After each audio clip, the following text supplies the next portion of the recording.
বিশ্বনাথৰ ৰেলগেট ষ্টেডিয়ামত উত্তৰ চাৰিআলি সন্মিলিত মঞ্চৰ উদ্যোগত বহাগী উৎসৱ 2024 উদযাপন অনুষ্ঠিত জেং বিহু প্ৰতিযোগিতা। বিশ্বনাথ চাৰিআলি ৰেলগেট ষ্টেডিয়ামত উত্তৰ চাৰিআলি সন্মিলিত মঞ্চৰ উদ্যোগত কালি উদযাপন কৰা হয় বহাগী উৎসৱ 2024। এই উপলক্ষে নিশা অনুষ্ঠিত হয় জেং বিহু প্ৰতিযোগিতা।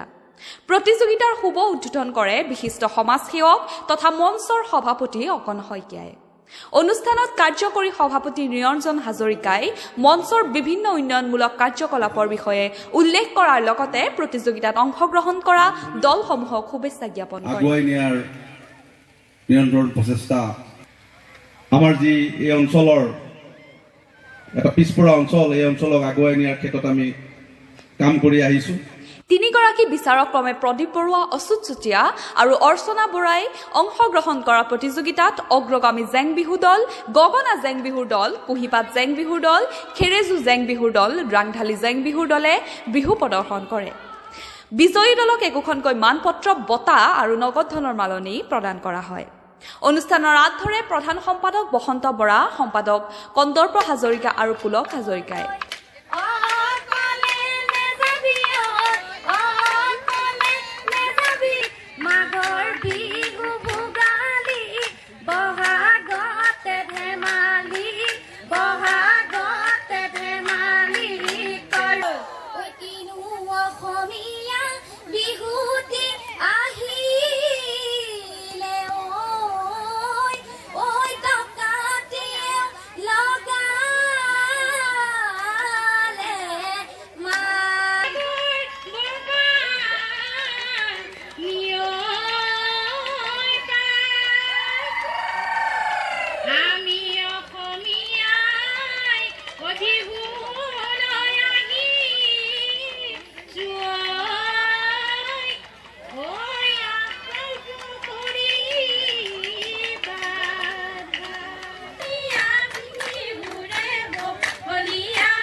আচলতে এটা সুন্দৰ পৰিৱেশৰ মাজত নিশা আজি আমাৰ যি সংস্কৃতি বিহু ৰঙালীৰ দিন চলি আছে, এতিয়াও চলি আছে। আজি জেঠ যদিও চলি আছে, কাৰণ বিহু শেষ হোৱা নাই এতিয়াও আমাৰ।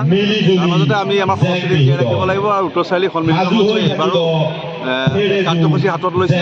আমি জেং বিহু প্ৰতিযোগিতা আৰম্ভ কৰিছোঁ। এটা আমাৰ অসমীয়া বিহুৰ এটা অংগ জেং বিহু। বিভিন্ন দল মহিলাসকলে এই বিহু পাতে আৰু আমি এইবাৰ উত্তৰ চাৰিআলি মঞ্চৰ ৰেলগেট ষ্টেডিয়ামত জেং বিহু প্ৰতিযোগিতা আজি আৰম্ভ কৰিছোঁ আৰু এই জেং বিহু প্ৰতিযোগিতাৰ মাধ্যমেদি আমি আমাৰ সংস্কৃতিক প্ৰতিফলিত কৰিব বিচাৰিছোঁ। ইতিমধ্যে আমাৰ প্ৰতিযোগিতা আৰম্ভ হৈ গৈছে। আমাৰ অকন শইকীয়াদেৱে আজি প্ৰতিযোগিতা উদ্বোধন কৰিলে আৰু তিনিগৰাকী বিচাৰক আহি আমাৰ এই প্ৰতিযোগিতা এতিয়া বিচাৰ কাৰ্য চলি আছে। প্ৰদীপ বৰুৱাদেৱ, আমাৰ অচ্যুত চুতীয়াদেৱ আৰু অৰ্চনা বৰা বাইদেউ, তিনিগৰাকীয়ে আমাৰ বিচাৰ কাৰ্য সম্পাদন কৰি আছে আৰু কিছু সময়ৰ পিছত আমাৰ প্ৰায় 10টামান দলে ইয়াতে অংশগ্ৰহণ কৰিছে।